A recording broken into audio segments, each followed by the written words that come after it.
We've already heard some talk this morning about the importance in trade, but we now have a chance to really have a discussion and hear from a person who's at the center of some of the most important trade issues we faced in a long time. Ambassador Marantis is Deputy USTR with principal responsibility for Asia and Africa, which includes, therefore, responsibility over the TPP, Trans-Pacific Partnership negotiations. If that agreement is ultimately signed, it promises to be one of the largest plurilateral trade agreements ever consummated. Very brief background, but an excellent one I want to recite. The ambassador had previously been Chief International Trade Counsel, Senate Finance Committee, served as the issue director for the Kerry presidential campaign, and Associate General Counsel at USTR. He served as a lawyer, not just in the U.S., but over in Brussels with Aiken Gump. Has an excellent academic background with degrees from both Harvard and Princeton, and it's, we're glad to see such high-quality people serve in government, and I hope we have a great relationship going forward.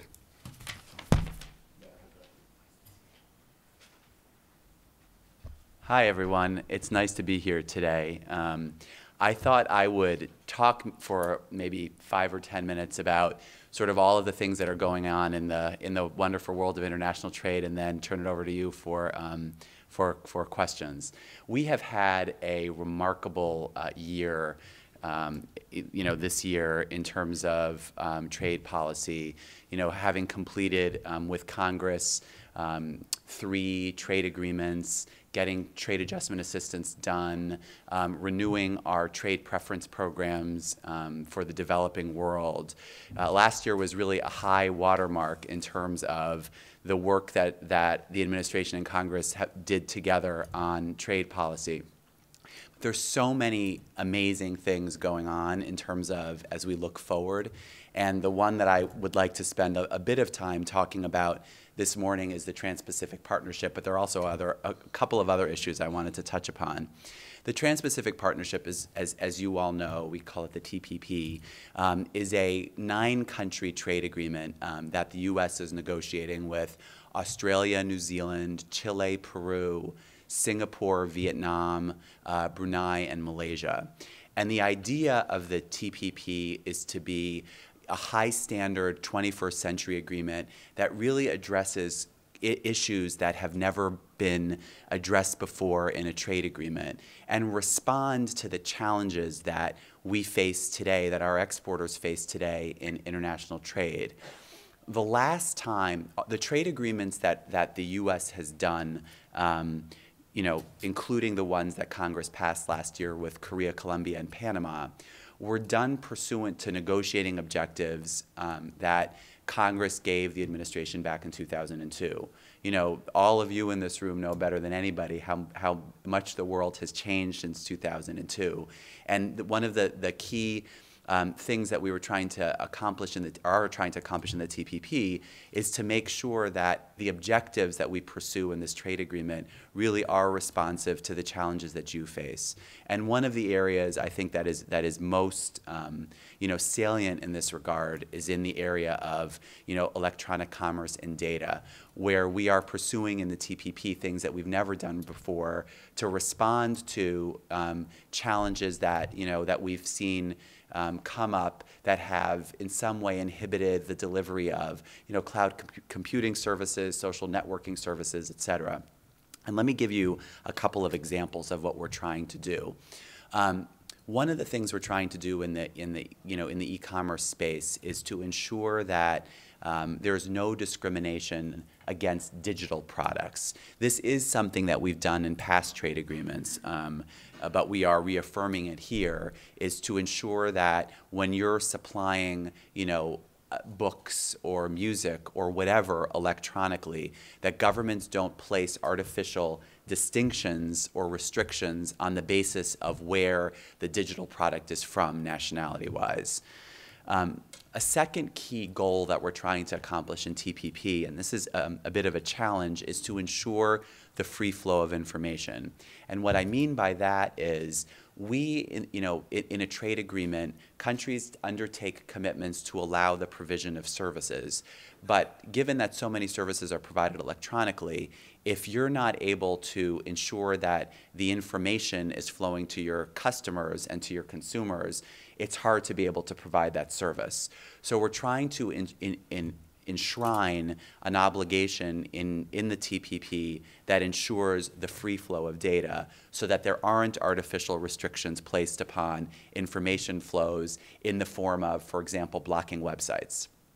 The third area that we're trying to focus on is to make sure that countries don't put requirements in place that would require the use of a server or some kind of a data center as a condition to providing a specific service. Again, you know better than I, the restrictions that are popping up in places and the proposed restrictions that are popping up in places, including in some of our TPP partners like Vietnam in the area of cloud computing. And we want to make sure that, in order to help promote the free flow of data, that there aren't these local presence requirements put in place in the form of, data center or server requirements. The last area that we're trying to facilitate in the area of e-commerce is to make sure that we proceed on a quote-unquote negative list basis with respect to services. What does that mean? That means that all services are able to be provided, including new services, unless you say up front, you take sort of a carve out for those services up front. That's important because think about 5 years ago. There was no such thing, or at least there wasn't really yet such a thing as social networking services. If we had gone on a positive list basis where you list each service that you're allowed to provide, you wouldn't have thought that 5 years hence there would be a new service, a cloud computing service, a social networking service that would be offered commercially. So by proceeding on a quote-unquote negative list basis, we're ensuring that services that are developed today, tomorrow, 5 years from now, 10 years from now are actually covered. So those are kind of the exciting things, I think. I find them exciting, but I'm kind of a geek, that we're doing in the area of e-commerce. Another thing in the TPP I think that's important to note here is how we're handling IP. As with every trade agreement, we are trying to seek the highest standard IP protections that we can. And there are a lot of challenges in doing so in the area of with the internet as well. What we're trying to do in the TPP is to ensure that we replicate the balance that we struck in the United States in the context of the DMCA, and are trying to ensure that our trading partners offer the same balance that we've struck here in the United States. We have also been working, hard to ensure that we strike the right balance with respect to copyright protection, with having high standard copyright protection, while at the same time recognizing that there are legitimate exceptions to that, such as fair use. And I know this has been an area where we've worked very closely with many of you here in terms of trying to strike that balance. In some cases, I know that there are concerns that we may not have done so quite yet well, but we are continuing, I think, to work closely with your companies to make sure that we are able to achieve the right balance going forward. There are lots of other great things in TPP that are maybe less relevant to you all, but let me just touch on them just to kind of show the comprehensiveness of this. For the first time ever in TPP, we're trying to seek discipline so that small and medium-sized enterprises are better integrated into the international trading system. We're seeking obligations in the area of regulatory coherence to make sure that that ministries and governments are talking to each other, so you don't have one ministry inadvertently, popping out a regulation that ends up undermining the goal of what another ministry is trying to do in the area of trade. We are doing really exciting things in the area of environmental protection as well. For the first time ever, we're seeking obligations from our trading partners to fight, to combat illegal fishery, illegal trade in wildlife, fish subsidies. We are, putting forward very high standard obligations in the area of labor as well. I mean, it's a really exciting agreement. And what's been, I think, so neat about it, from, standing here as a negotiator is we are really involved in this with a group of 8 other like-minded countries, all of which are trying to, position the TPP as being, the most innovative trade agreement that we've ever negotiated. We've had 11 rounds of negotiations so far. We are about to get to the 12th round in Dallas, which will take place between May 8th and May 18th. And we're in the process right now of trying to realize what President Obama and the other TPP leaders set out for us in November, back when they met in Honolulu on the margins of the APEC meetings, where they, announced the broad outlines of a TPP agreement, but also tasked negotiators with getting as much of this done as possible in 2012. We've made a lot of progress. A lot of the tough issues, though, we still are going to have to deal with as we, try to push these negotiations forward as quickly as we can. And then there's this additional, wrinkle, which is a good wrinkle, is in November, on the margins of the APEC meetings, Japan, Canada, and Mexico announced that they too were interested in possibly joining the Trans-Pacific Partnership. And since they announced that interest, which is great because it underscores the whole point of TPP, which is to serve as a platform for regional integration in the Asia-Pacific region, we have been engaged in very serious consultations with Congress and our stakeholders about the issues and the expectations that we would have to ensure that should Japan, Canada, and Mexico join, it doesn't in any way lower the ambition of the agreement or slow it down or whatnot. And so those talks and consultations continue with Japan, Canada, and Mexico, as we sort of look to see how we respond to their interest in being part of the agreement. There are lots of other things besides TPP that are going on in sort of the innovation sphere. We have been working very hard with China, for example, to deal with a lot of the issues that have emerged in the indigenous innovation space. You all know that China, in an effort to become, more of an innovative society, had issued some policies and policy directions that we found very problematic. Through a lot of hard work that we've done in the strategic and economic dialogue, in the JCCT, bilaterally when President Hu visited President Obama, when President Xi came and visited Vice President Biden, we have actually made a lot of progress on this issue. We still have a lot of concerns, but we are continuing our work with China to ensure that as it tries to become an innovative society, it doesn't do so in a way that undermines intellectual property protection or in any way casts preferences for, locally developed standards. On that issue, on the locally developed issue, this is a new and emerging challenge we're facing in the trade space. It's, sort of this drive in some countries for localization, where you have local content requirements, local server requirements, subsidies given to companies on the basis of whether or not they're local, conditioning government procurement preferences to the extent of local content that you use. This is a real problem, and it's popping up all over, not just in China, but also in, in India, very problematically recently, Indonesia, Brazil, and in other places. And we are trying to develop in the administration a more sort of holistic way of addressing these issues. We've created an interagency task force that USTR is leading to address these issues. And I think this is really one of the next generation trade and investment issues that we're going to see and that we're really going to have to deal with.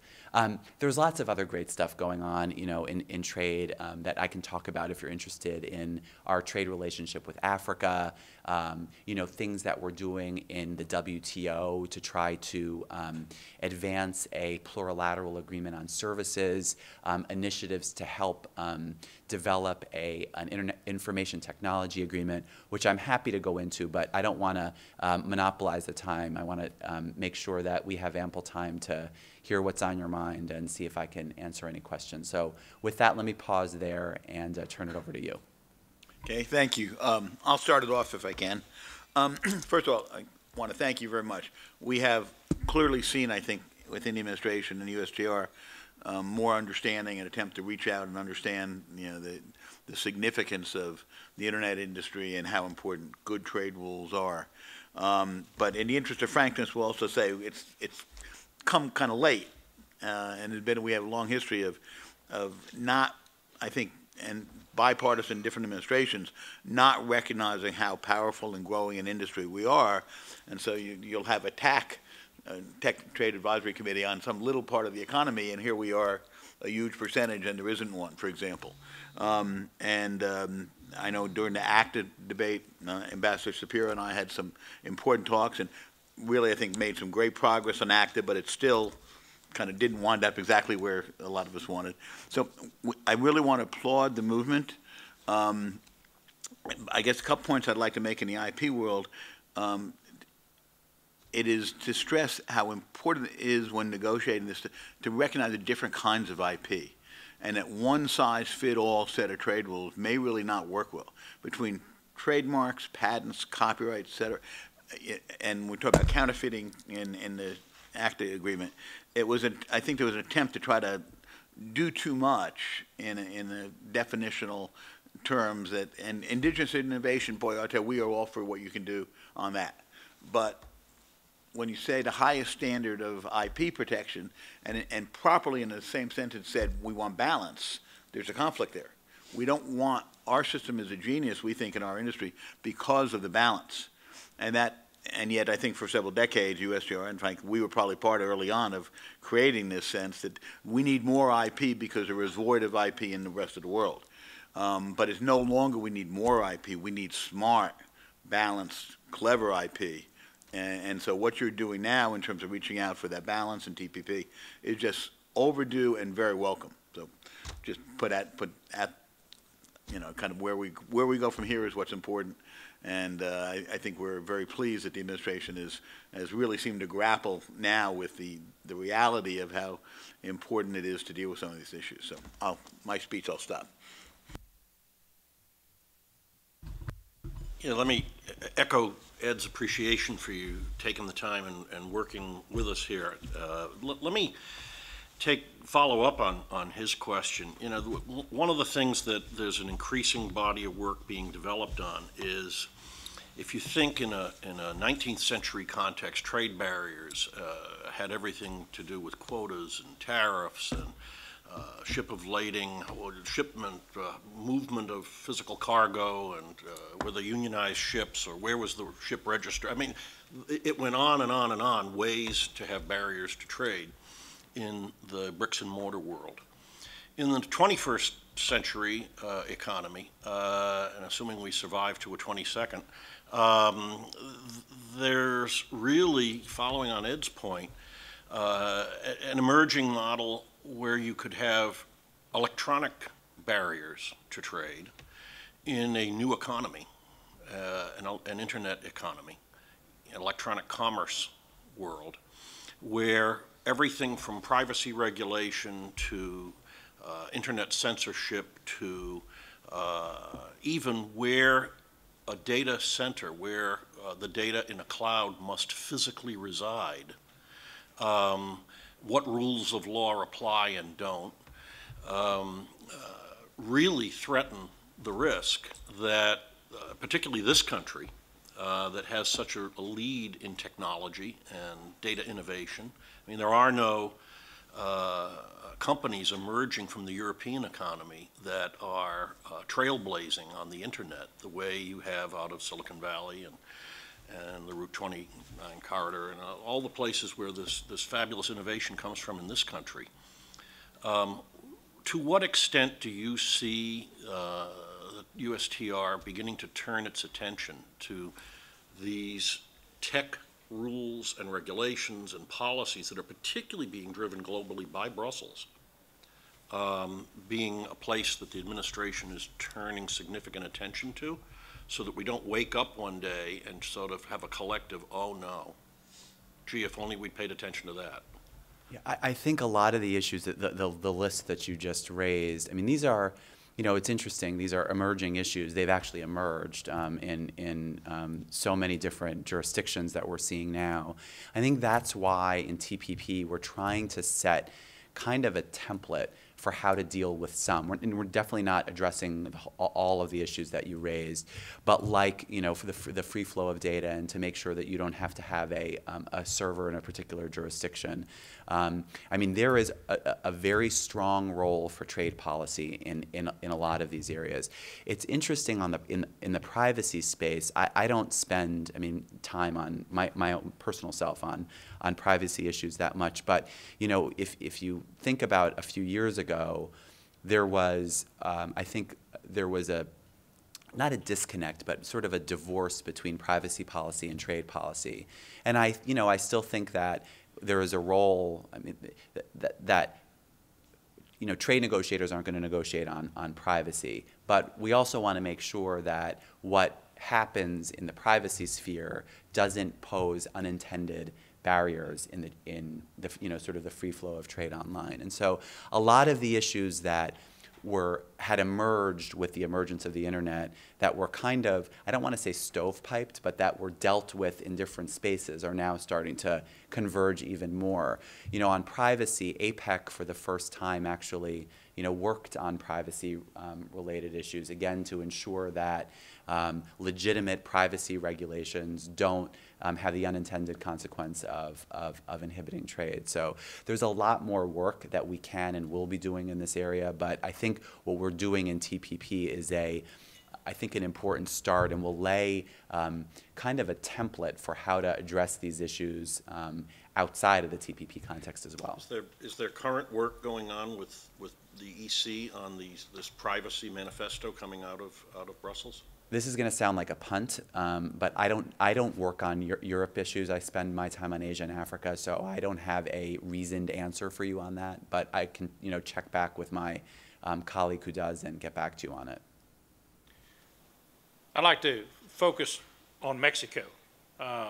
First time in 2011 we made some progress with a monopoly company down there, and thanks to some good work by your organization and some others.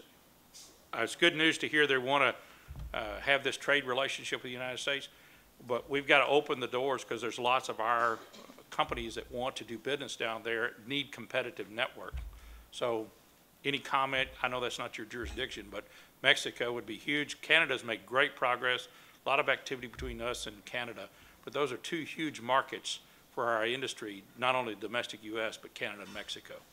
Absolutely. I mean, should Mexico, you know, end up joining the TPP, it's a huge opportunity to address a lot of these issues. I mean, we've made you know, in my previous life when I worked at USTR 12 years ago, I was working on the telecom case that we brought against Mexico, you know, for anti-competitive and other barriers that Telmex had put in the you know, in the international trading system, and it's amazing to see how far we have come, you know, in 10 years.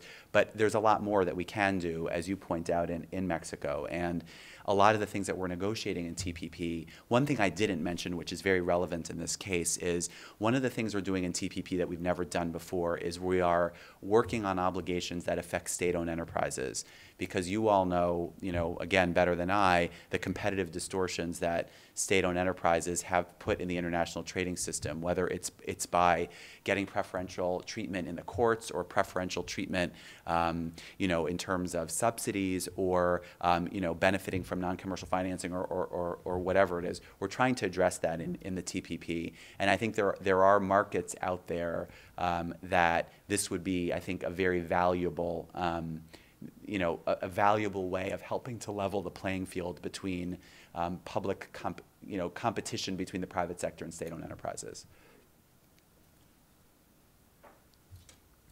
Hi. There's a growing concern about, for many companies in the semiconductor sector, specifically U.S., Japanese, and Singapore companies, about some of the behavior of China in terms of how they're pricing their products in the semiconductor marketplace. What, if anything, is the USTR doing on that, and do you see that as a growing issue that the technology industry is going to be facing over the next decade?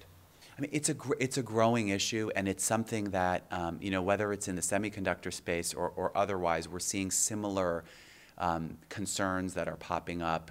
We don't involve ourselves in pricing, but we do involve ourselves when China will say you can sell your product in this market if you use a particular standard, or if there are other sort of trade restrictive barriers that involve subsidization,